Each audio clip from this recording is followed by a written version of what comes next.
Now let us talk about directed graphs. So directed graph, as I said in my previous video, every edge has direction. So unlike undirected graphs, when we say the edge is going out from vertex 0 to vertex 1, it is having a definite direction. It is going out from 0 to 1. We cannot say that the same edge is coming back from vertex 1 to vertex 0. And hence, let us populate this matrix. The way we populate this matrix is similar. Let us first mark all the diagonal cells as 0 because it's the same principle. The same node cannot have an edge connecting to itself unless it has a cycle. But right now we are not talking about cycles. So let us mark all these diagonal cells as 0, and now let us begin with other cells. So we have one edge going out from vertex 0 to vertex 1. So let's mark this cell as 1. Now we are not marking the symmetrical cell which is 1 0 as 1 because this is a directed graph.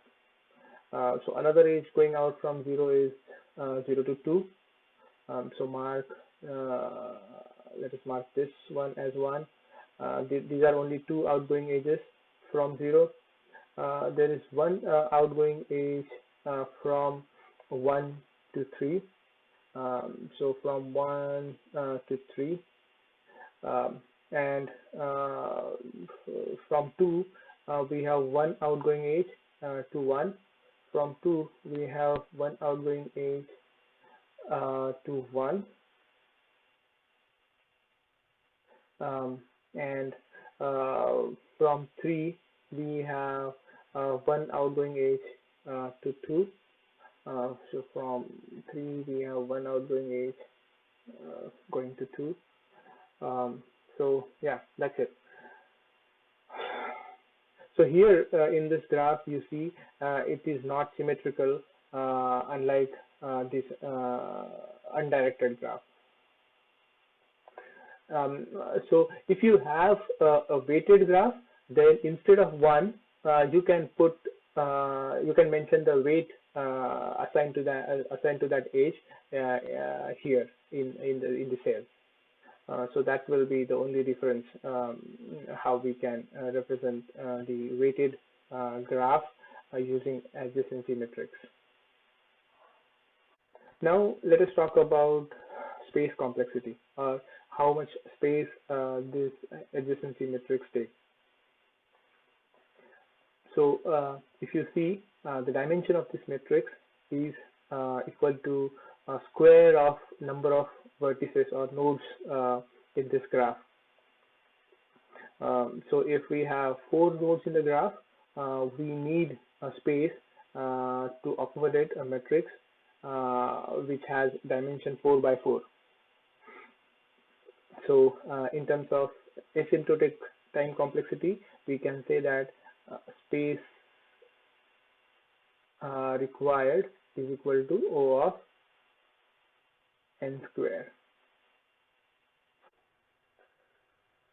So while talking about time complexity for different operations on this kind of matrix, adjacency matrix, let us take a few examples. One of the operations is if we have been asked to find all the edges in the graph, then what we will do? So to find all the edges in the graph, we have to traverse this whole matrix, and after traversing this whole matrix, we can get all the edges, basically the cells which have 1 in it. So all those cells represent the edges. So what is the time complexity of this operation? It is asymptotic time complexity is n square, because we are traversing the whole matrix. Think about another operation.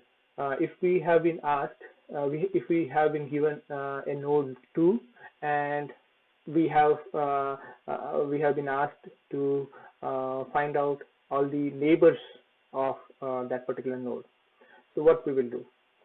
So we will go to row number 2 and then traverse the whole row, and then we will get all the neighbors of node 2.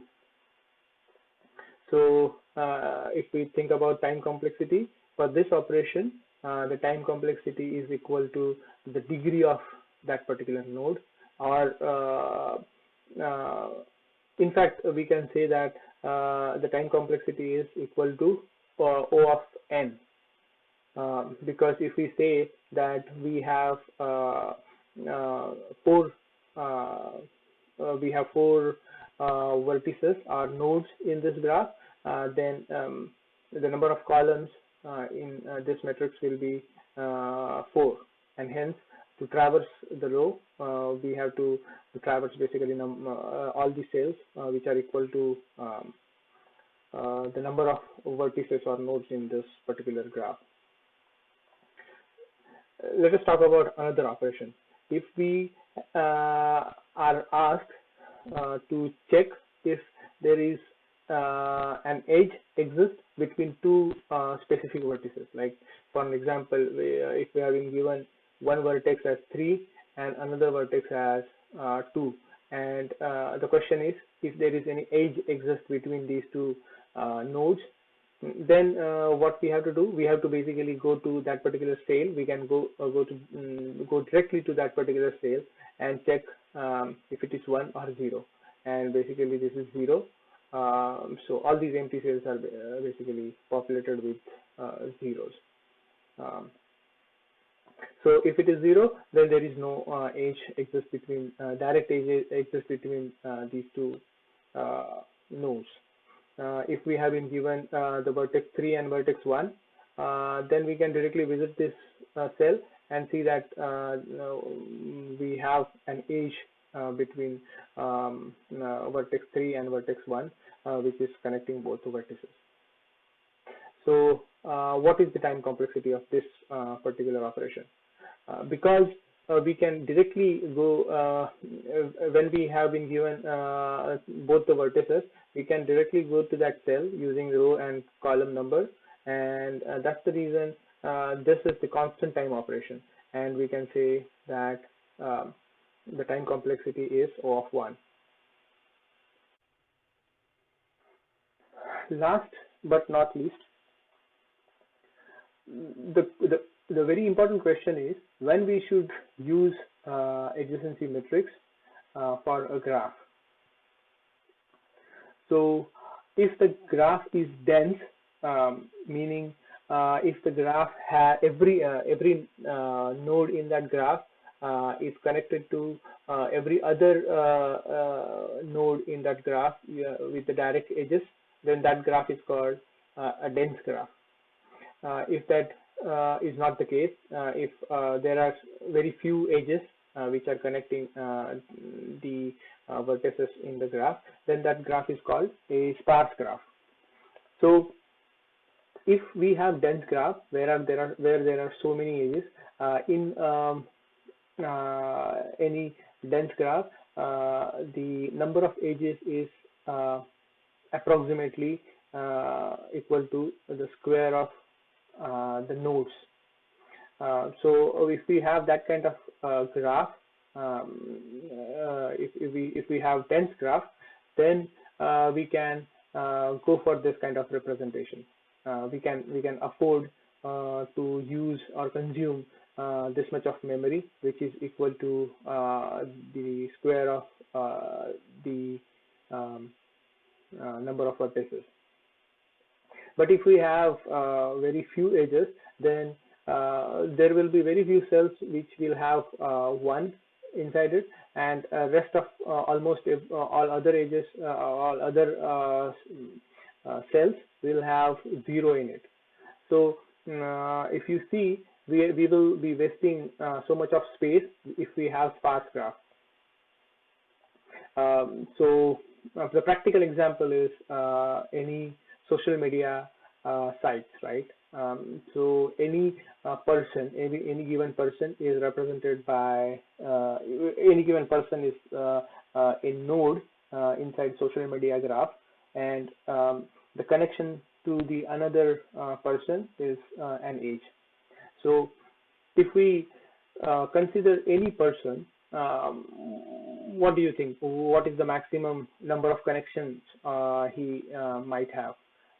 I think maximum 1,000 if he is a normal human being.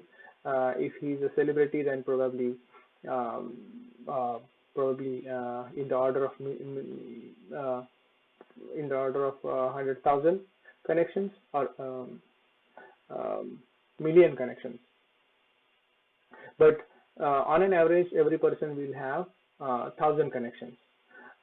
So if you use to represent that social media graph using adjacency matrix, then you will definitely be wasting so much of space with all the zeros in almost all the cells, and very few cells will have one. So in that situation, you should not use the adjacency matrix. If the graph is dense, then yes, you should definitely go for adjacency matrix. And we will even compare when we will talk about other representations of graphs. That time we will again compare the space and time complexity of all these operations, and we can see which representation is efficient in terms of space and time. So in this video, that is all I have. See you guys next time. Thank you.